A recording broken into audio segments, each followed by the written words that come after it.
तो आज हम बात करेंगे ट्रांसपोर्टेशन प्रॉब्लम को सॉल्व करने के लिए। ठीक है, तो हमारे पास टॉपिक क्या है आज का? तो है हमारा ट्रांसपोर्टेशन प्रॉब्लम। राइटिंग थोड़ी इग्नोर कर देना क्योंकि राइटिंग हमारी उतनी अच्छी है। ठीक है, तो ट्रांसपोर्टेशन प्रॉब्लम में हमारी क्या होती है, हम लोग करते क्या है इसमें। तो जैसे कि बेसिक समझो ना, तो तुम्हारी एक कंपनी है, कंपनी के पास तुम्हारे 3 फैक्ट्रीज हैं। मान लो तुम्हारी XYZ कंपनी हो गई, तुम्हारी एक फैक्ट्री है और एक वो क्या बोलते हैं, कस्टमर है।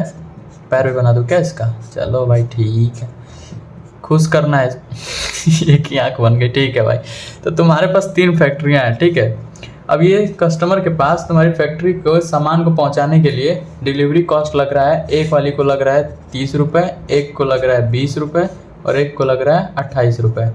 ठीक है, तुम्हें क्या लगा 10 लिखूंगा, तो यहाँ पे 28 रुपये लग रहा है। तो सबसे मिनिमम कॉस्ट किस में लग रहा है? 20 रुपीज़। तो यहाँ पे तो तुमने डायरेक्ट देख लिया, एक कस्टमर है, उसको देने के लिए हमारे पास 3 फैक्ट्रियाँ हैं, 3 रास्ते हैं, कम पैसा लग रहा है, तो देख के पता चल गया कि इसको करना है।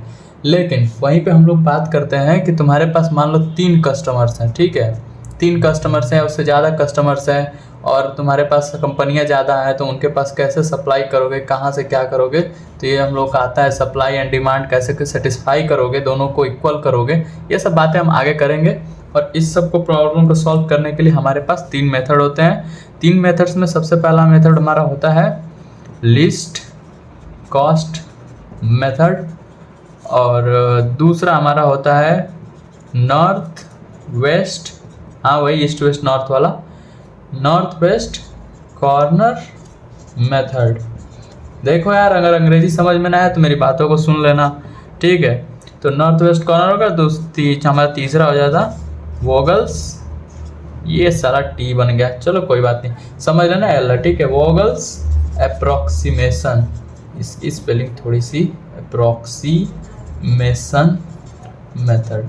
क्या करें, अंग्रेजी थोड़ी स्लो काम करती है ना। तो सबसे पहले हम लोग देख लेते हैं लिस्ट कॉस्ट मेथड को। तो ये तो सबसे आसान होता है और सबसे कम लेता है, लेकिन इन तीनों में समझ लो ना कि ये वाला जो होता है वोगल्स वाला, ये सबसे हम लोग को अप्रॉक्स और सबसे कम यही हम लोग को देगा। ठीक है, तो अब चलो देखते हैं, सबसे पहले स्टार्ट करते हैं लिस्ट कॉस्ट मेथड को। तो पहले लिख देता हूँ, तो यहाँ पे हम लोग लिख लेते हैं अपना लिस्ट कॉस्ट, क्या था यार, मेथड ना। ठीक है, इसको पढ़ के ही समझ में आ रहा है कि इसमें सबसे कम पैसा देगा, मतलब सबसे कम लागत लगेगी। तो इसको पहले सॉल्व कर लेते हैं, तो इसके बारे में हम लोग देखेंगे। और इसको हम समझने के लिए हमारे कॉलेज ने क्वेश्चन दिया था, उस टाइम मैं सॉल्व नहीं कर पाया था क्योंकि मैंने इसको पढ़ा ही नहीं था। तो एक क्वेश्चन कुछ ऐसे है, ये तो मुझे पता भी नहीं था कि कैसे इसका सर और पैर होता है, मैंने ऐसे उतार दिया था। तो बाद में मुझे पता चला कि इसको लिखते कुछ ऐसे हैं। सबसे पहले 1 2 3 4 है ना, तो 4 को हम कर लेते हैं warehouse 1, warehouse 2, warehouse 3, warehouse, basically मैं ऐसे ही बोल दे रहा हूँ। और इधर खींच देते एक लाइन, इधर हो जाता है। 3 हमारे पास फैक्ट्रीज हो गए, F1, F2, F3 और यहाँ पे हमारे डाटास हो गए 6 1 4 5 8 9 2 7 ट्रिक। ठीक है, इसको थोड़ा सा बढ़ा देते हैं। इधर हमारा हो जाता है सप्लाई, ये हो गया हमारा डिमांड। ठीक है, अरे बहुत आसान है, मुझे समझने के लिए बहुत कम समय लगा, तो तुम लोग तो खैर बहुत इंटेलिजेंट हो। तो यहाँ पे हम लोग का सप्लाई पहले 14 है, फिर 16 है, फिर 5 है, फिर डिमांड में हम लोग का 6 10 15 4। ठीक है, ये हम लोग का क्वेश्चन हो गया।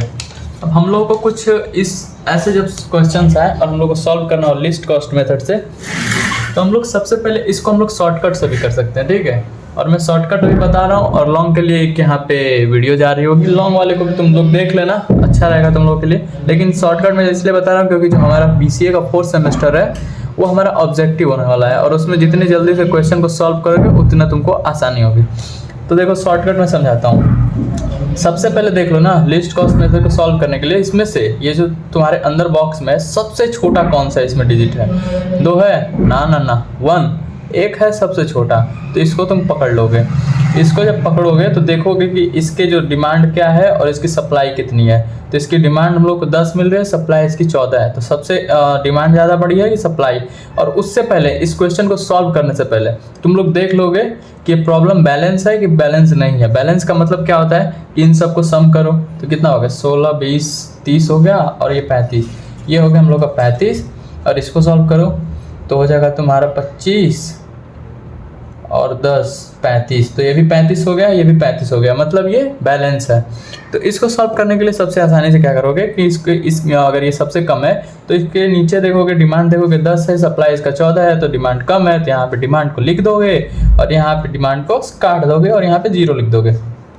अब 0 का मतलब क्या है कि हम नेक्स्ट स्टेप में ये वाला जो है इसको हम नहीं लेंगे, ठीक है, इसके हम कंसीडर नहीं करेंगे। अब हमारे पास W3, W4, W1 रहेंगे बस।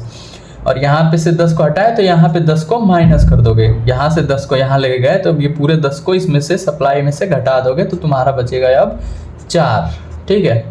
अब उसके बाद देखोगे इनमें से सबसे छोटा कौन सा है, तो ये 2 है, ये 2 है। अब भाई 2 आ गया तो अब हम क्या करें, हम तो फंस गए, भैया गलत बता दिया।